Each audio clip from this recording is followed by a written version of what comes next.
Today, there's so many different roles for women in agriculture. When I went to college, my degree was economics. So there was a steep learning curve. My perspective, especially coming from a non-ag background, has been to question. I want to know what seed we're planting. I want to know how much everything's costing us. And why are we doing it this way? What is the purpose of this? Is there a better way? Is there a different way? How can we be more efficient? And so over the years, my role has grown.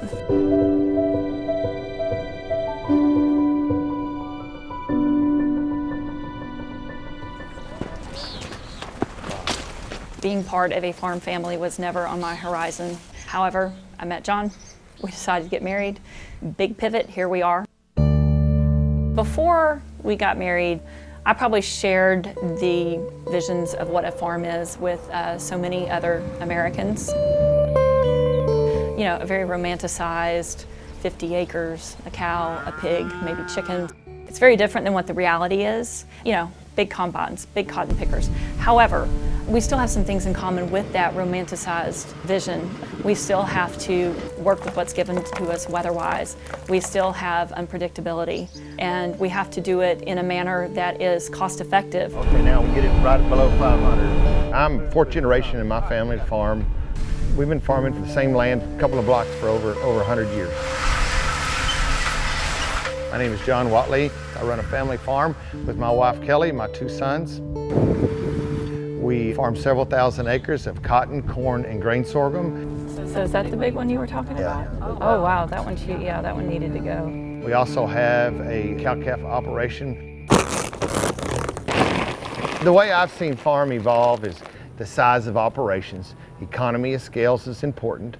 We have slowly changed farming practices throughout the years through new technology. Survival sometimes in agricultural is your only goal. Your goal is to be here for next year. We're in Beeville, Texas. This is a feed store.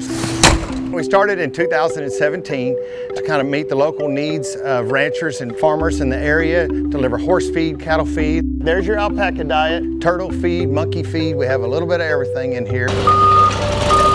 One thing that separates Blue Ribbon from other feed stores, it's our attention to customer service. If there's something that they want, we will find it for them. By having our small business be economically sustainable, we're able to contribute to the community at large. Sections of the store, we have boots, the men's clothing, the kids section, we have the women's clothing, jewelry, accessories. Your kimono? All right. Hey, men can wear kimonos too. Exactly. We want things that are unique, that you do not find in any other store in the area. All sorts of animal health products. Your cattle needs to be vaccinated. There are 5 women that run the store with 5 distinct personalities. I like graphic design, advertising, and social media, so that's my strength.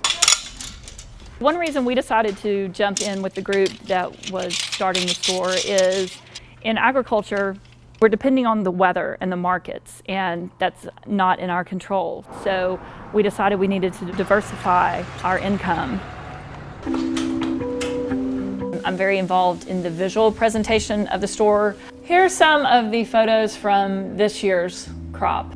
And I've started out on the farm taking pictures. Part of my job is social media.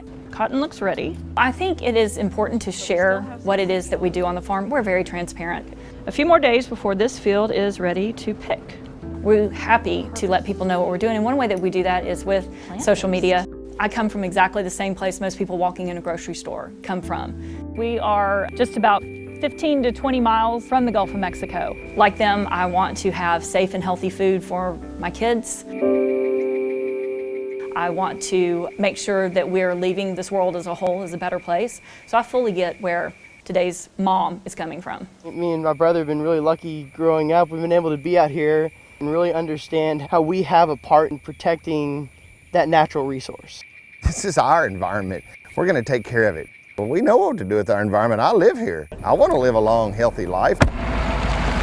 About 3 or 4 years after I started farming, I got involved in NRCS. One of the first things I ever did was I did a big land leveling project, and we started doing more soil conservation. I wanted to figure out a way to protect my soil. After Hurricane Harvey, it damaged our windmill. We decided to go in with a water well that's solar powered. And through the NRCS program, they help you with the expertise. When the sun's out, the water starts pumping. As you can see, the water is now starting to pump into this water trough. So I've always got a fresh trough for the cattle.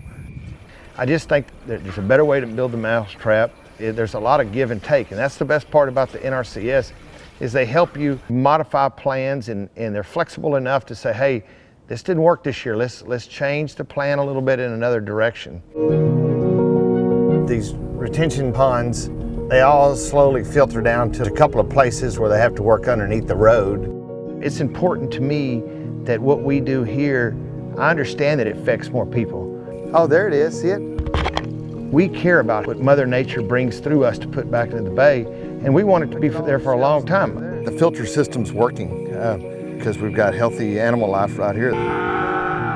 I love, raising my animals, but I want them to be a solid part of the ecosystem.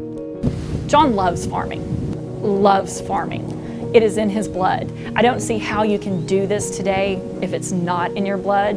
There's so much risk. There's so much unknown. Over the years, my role has grown. I do all the financial stuff. I do all the bookkeeping. And it's taken some of the stress and pressure off him. He can worry about what does the crop actually look like, and I can worry about what does the crop actually cost us. We still have many unknowns that we have to deal with. We just do it in different ways, and we have to do it in a manner that is cost effective so that we're here for the long run.